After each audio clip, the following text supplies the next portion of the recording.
Nous prions Dieu. Bien-aimé ton Père Céleste, nous te recommandons entièrement ce temps, afin que Seigneur, tu nous prends en charge par la puissance du Saint-Esprit qui est en nous. Conduis-nous, Seigneur, dans l'étude de ta parole. Dispose nos cœurs à être à l'écoute, à ton écoute à toi, et distribue, comme tu sais si bien le faire, la part qui doit revenir à chacun. Ainsi, Seigneur Jésus, nous te replaçons toujours à ta juste place, comme étant celui qui doit régner, car il faut que tu règnes. Oui, le trône est à toi, le marchepied est à nous. Et nous te louons, nous te bénissons, au nom de Jésus. Amen. Nous lisons dans la lettre de Paul à l'Église d'Éphèse, chapitre 2, où Paul dit ceci: il nous a ressuscités ensemble et nous a fait asseoir ensemble dans les lieux célestes en Jésus-Christ. Nous continuons avec les couvertures dans le tabernacle. Nous avons dit qu'il y a en tout quatre couvertures. La première, c'est du fer à retors. La deuxième, ce sont les poils de chèvre. La troisième, c'est les peaux de bélier. Et la quatrième, c'est les peaux de dauphin. Nous avons déjà vu la première couverture, qui est constituée du fin à retors. Ce qui nous intéresse maintenant, c'est la deuxième couverture, c'est les poils de chèvre. Et pourquoi les chèvres? On sait que les chèvres, c'est un animal qui se trouve très à l'aise dans les falaises. Quelquefois, on le trouve à la plaine, mais on le trouve surtout dans les falaises. Ils sont à l'aise. On les voit là, ils combattent, ils sautent de rocher en rocher. Ils sont vraiment bien. C'est la place. Mais spirituellement, de quoi nous parlent les peaux des chèvres, les poils des chèvres? Et nous parlent de la position. C'est normal parce que dans la disposition des couvertures, on avait dit que la première, c'est le fer à retors, c'est la séparation. Si nous rentrons dans les réalités spirituelles de notre vie de séparation d'avec le monde, automatiquement, nous rentrons dans la deuxième. Dans la deuxième, c'est quoi? C'est la position. Voilà. Je rappelle que la séparation, ce n'est pas une séparation extérieure. Nous sommes appelés à rendre témoignage dans le monde. Jésus a dit quoi? Je ne te prie pas de les enlever du monde, mais de les préserver du mal. Il a dit aussi, je vous envoie comme des brebis au milieu des loups. Donc, il ne faut pas fuir les loups. Hein?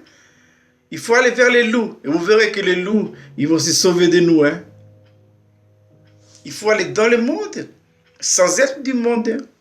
Donc la séparation, ce n'est pas une séparation extérieure, c'est une séparation intérieure. Et si pratiquement, spirituellement, expérimentalement, cette séparation intérieure a été faite automatiquement, ah oui, nous expérimentons les poils de chèvre qui nous parlent de notre position avec Jésus-Christ. Et qui a acquis pour nous cette position? C'est le Seigneur Jésus. C'est le texte que nous venons de lire tout à l'heure. Hein? Il a dit quoi? Il a dit, il nous a ressuscités ensemble et il nous a fait asseoir ensemble avec lui dans les lieux célestes. Maintenant, vous êtes là où vous êtes. Moi, je suis chez moi. Nous sommes chacun chez nous, éparpillés dans le monde entier. Mais en Christ, on est où? On est assis dans les lieux célestes, ayant une position. Une position.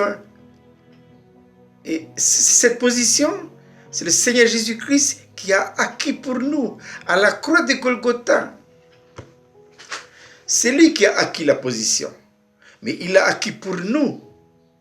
Il l'a acquis pour nous parce que le Père nous a placés en lui. C'est 1 Corinthiens chapitre 1 verset 30 qui dit ceci: c'est par lui que nous sommes en Jésus-Christ, qui par la volonté de Dieu a été fait pour nous, sagesse, justice, sanctification et rédemption. Ça, c'est au pluriel. Hein? Maintenant, on va mettre ça au singulier. On va dire, c'est par lui que je suis en Christ. Qui par la volonté de Dieu a été fait pour moi.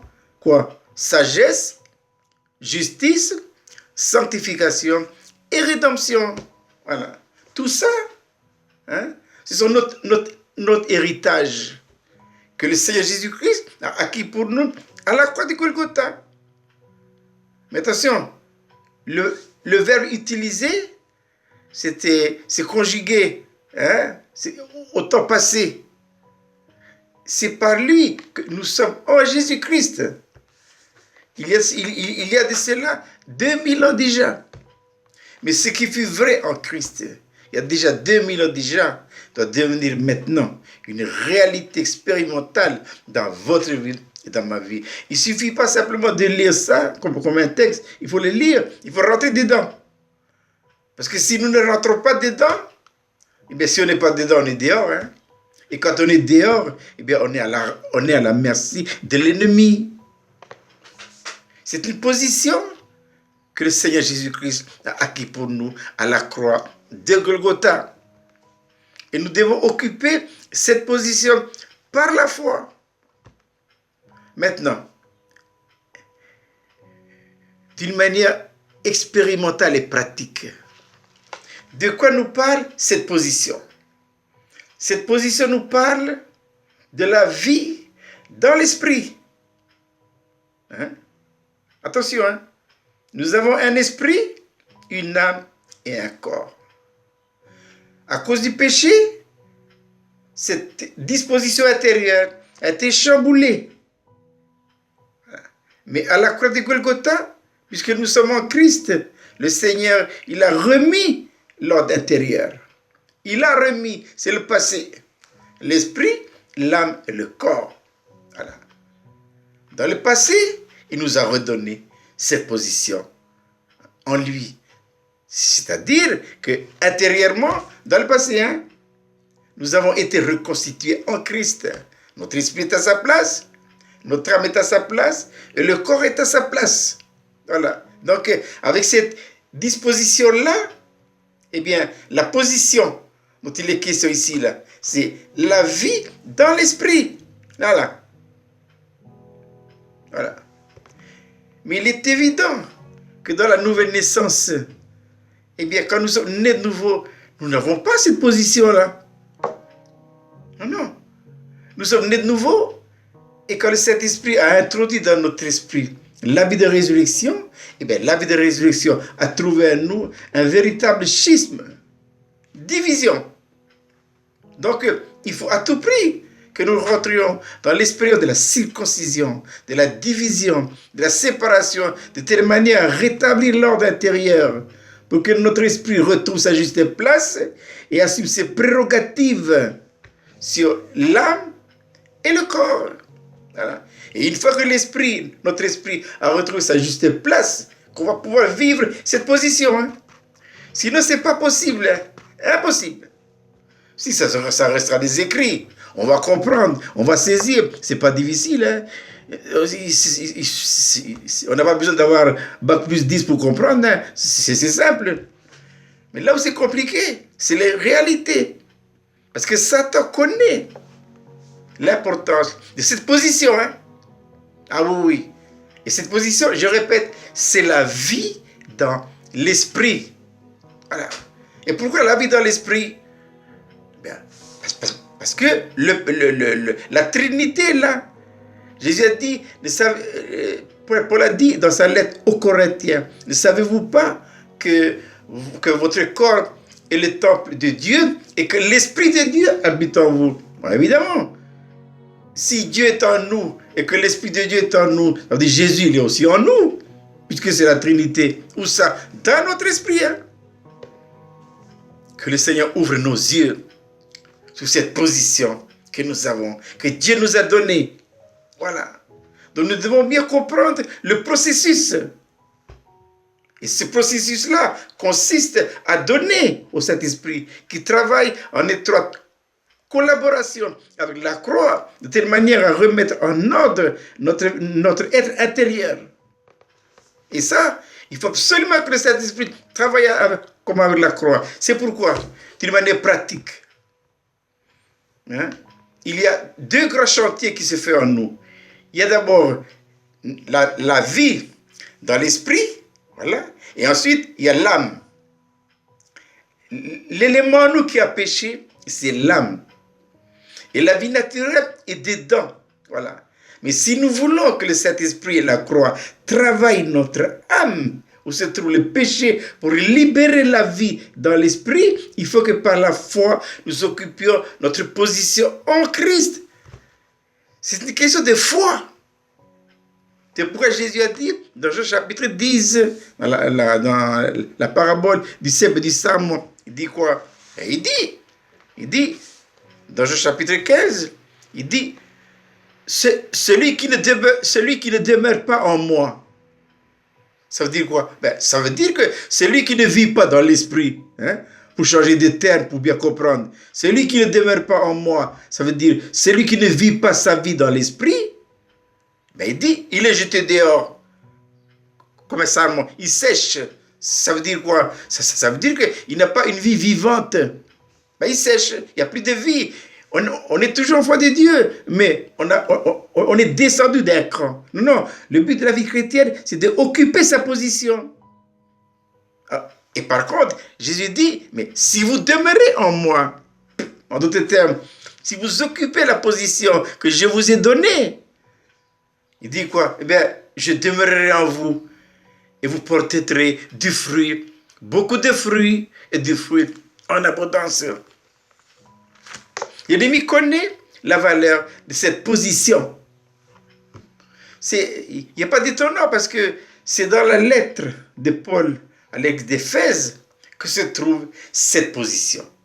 Mais c'est également dans cette même lettre que Paul a écrit à l'église d'Éphèse que se trouvent les armes du chrétien, les armes spirituelles pour engager le combat spirituel. On est fort, spirituellement parlant, si nous occupons notre position. Ça veut dire, en d'autres termes, si nous apprenons à vivre de la vie de Dieu. Laissez Dieu devenir notre vie. J'ai dit tout à l'heure, il y a deux chantiers. Un chantier dans la vie de l'âme et un chantier dans la vie de l'esprit. La vie dans l'esprit, elle est libérée à partir du moment où il y a un chantier effectif et véritable qui se fait dans l'âme. C'est pourquoi Ésaïe 53, le prophète dit à propos de Jésus, il a livré son âme à la mort. Mais qu'est-ce que ça veut dire ça? Ça veut dire que Jésus, dans l'incarnation, il a expérimenté la croix dans son principe. Où ça? Dans l'âme. Quand il dit dans Jean chapitre 5 que je ne puis rien faire de moi-même. Tout ce que je fais, c'est le Père qui fait en moi. C'est pas moi qui le fais. Voilà. Il vit dans la dépendance. Et ça, c'est la croix.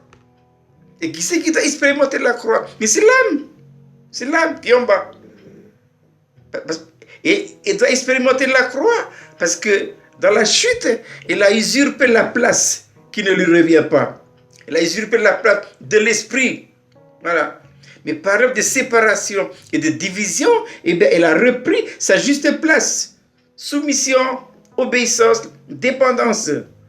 Et lorsque la croix vit la soumission, l'obéissance et la dépendance, qu'une mesure de vie est libérée dans notre esprit. Mais ça, c'est possible que si nous occupons notre position par la foi. Et occuper sa position par la foi, c'est vivre en esprit. Et tout ça, c'est par la foi. Voilà. C'est pourquoi je disais tout à l'heure que cette position-là, l'ennemi connaît la valeur. Il connaît l'importance. Dans les guerres modernes maintenant, là, mais que font les caporaux et les généraux? Ils cherchent toujours une position de cette manière à dominer. Dans la guerre spirituelle, c'est pareil.